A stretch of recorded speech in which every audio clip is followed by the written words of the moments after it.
Hello and welcome to another Artist Guitars video. Today we have the Artist Brown 58 Deluxe. I'm pretty sure it's called. Or maybe it's just the 58 Deluxe and it's in the brown color.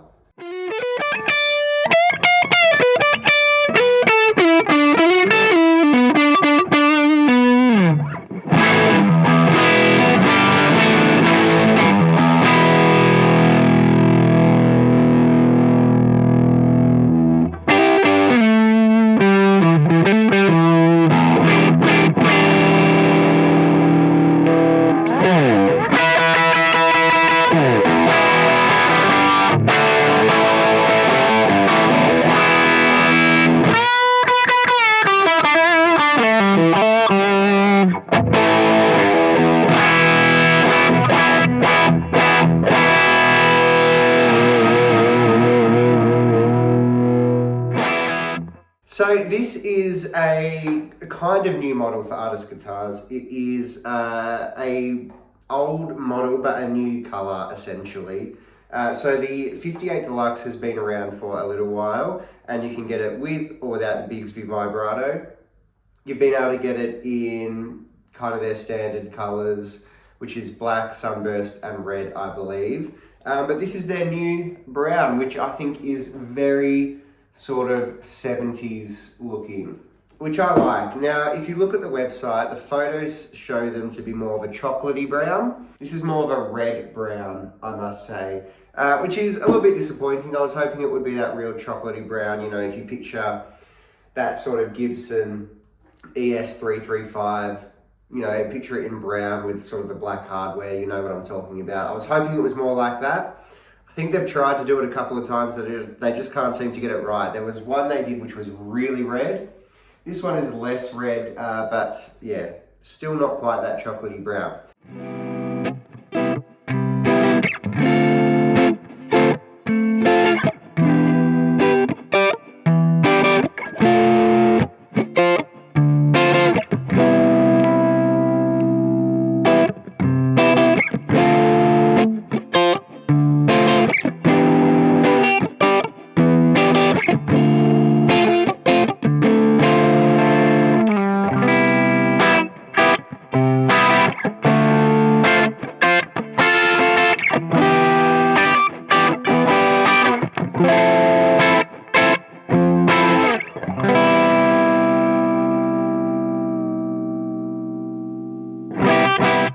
What is it like as a guitar? So this is one of the most expensive electric guitars they have on their website before you get into their real premium stuff.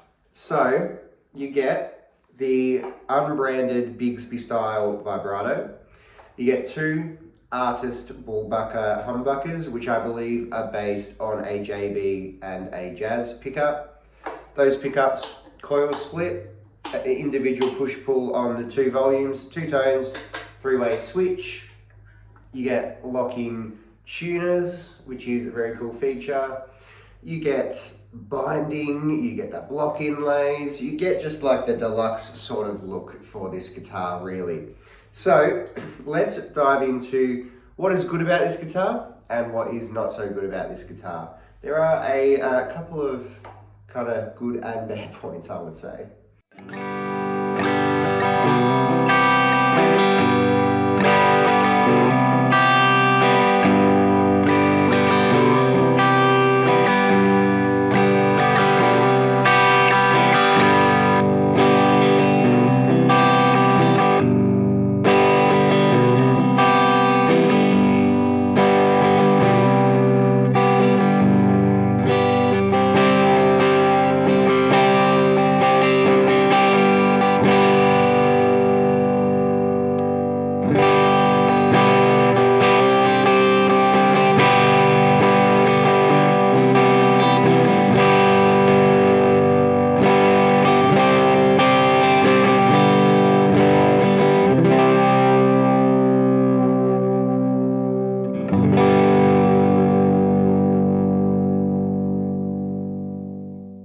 Let's start with the good.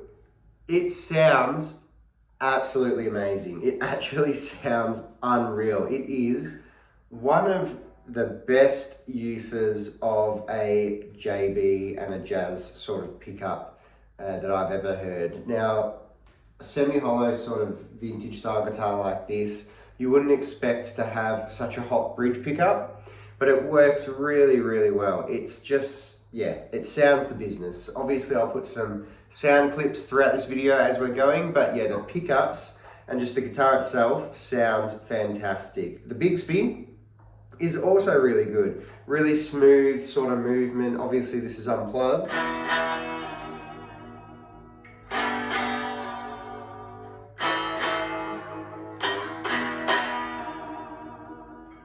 So nice and smooth and easy to use. It does have a roller bridge, which is very cool and makes it pretty frictionless when you're using the vibrato. So that's really cool, obviously. The locking tuners feel good. They do feel like cheap locking tuners, but they do the job, they do lock, they're pretty smooth to turn, so that's good.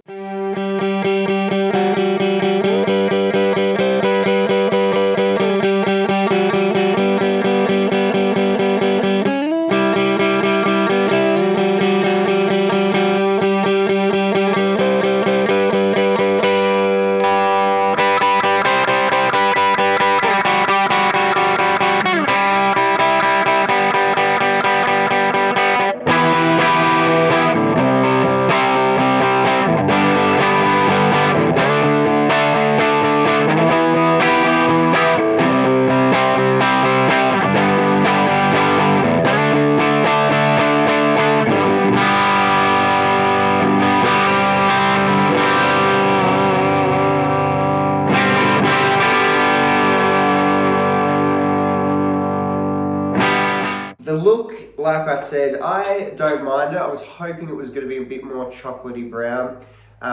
It's pretty red. It does have a spalted maple veneer, which is giving it, it's an interesting grain. Again, to be honest, I would have rather they just do a plain maple top and get the chocolate brown right.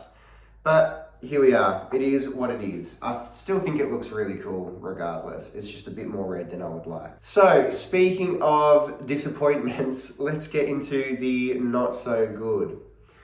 So there's not a whole lot that's not so good about it. Obviously the color I've talked about, but we need to talk about the fit and finish on the fretboard. So the fit and finish on the frets is, not the frets, the inlays, is okay. It's not perfect. I mean, block inlays are not super hard to get right. And they did an okay job. It's not brilliant. There's a little bit of filler in some places, or a little bit of, there's some places where filler may have needed to go that didn't. But you know, I think it's a $529 guitar. If I got that wrong, I'll put it below. But you know, for a guitar that price with all the features, you know, you can't be too picky. What I will be picky about though is, and I've got some photos to demonstrate it, but I'll try and show you anyway. The binding goes over the frets. Now that's something that Gibson has done on and off in their history. Just in the last like 15 years on their standard range, they have either put the binding over the frets or put the frets over the binding. Now, when you put the binding over the frets, it looks fantastic when it's done really well. If you have a look at a Gibson Les Paul from one of those eras where they were doing binding over the frets, looks really cool. It does look like really neat and just really classy.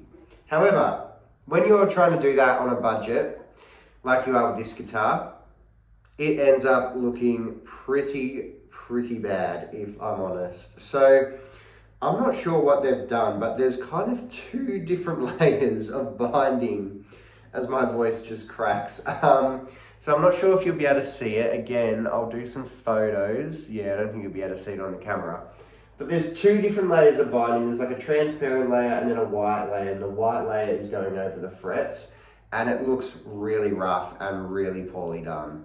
I would have way rather, and if Artist Guitars, you're listening to this, please take this feedback on, or at least just hear it. I would way rather the frets just be on top of the binding and just leave it at that. Have the binding on there, but just do the frets over the binding, because the binding over the frets that this guitar has looks terrible, if I'm honest. Like, I understand it's going to look terrible because you're doing it to a budget. It's not like a Gibson where, you know, they're taking a bit of extra time, although not that much extra time, to make sure the fit and finish is good.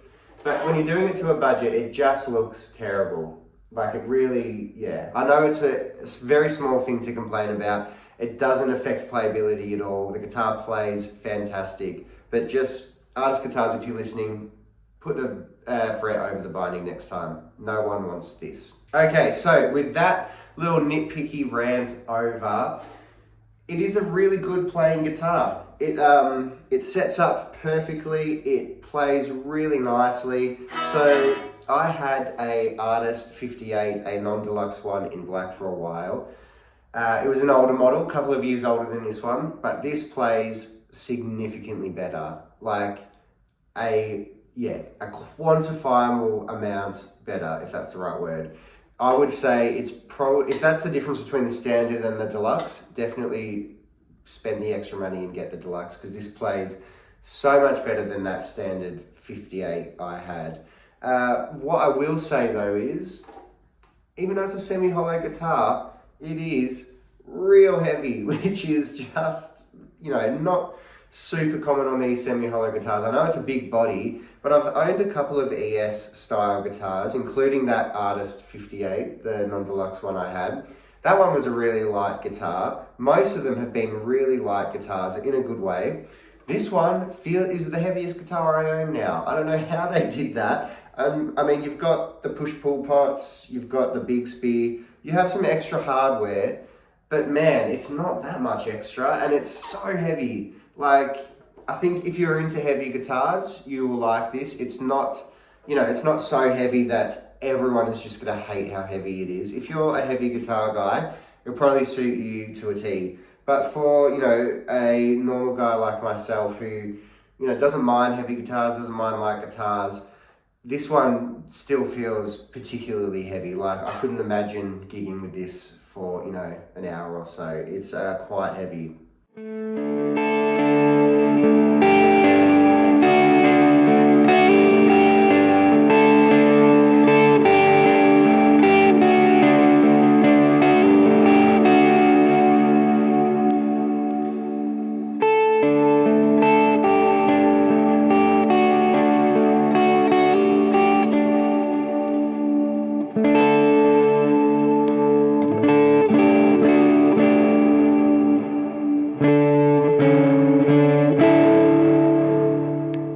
Like I said, it sounds the business. It plays fantastic. If you are looking at a ES style guitar and you're looking at buying an Epiphone, or maybe even something like an Eastman, you're looking at sort of that premium maybe getting into the mid to high tier, I think you do need to consider one of these just for the playability. If aesthetics aren't a super high priority for you, this plays just as good, if not better, than any of the more expensive semi-hollow guitars I've had. It is unreal.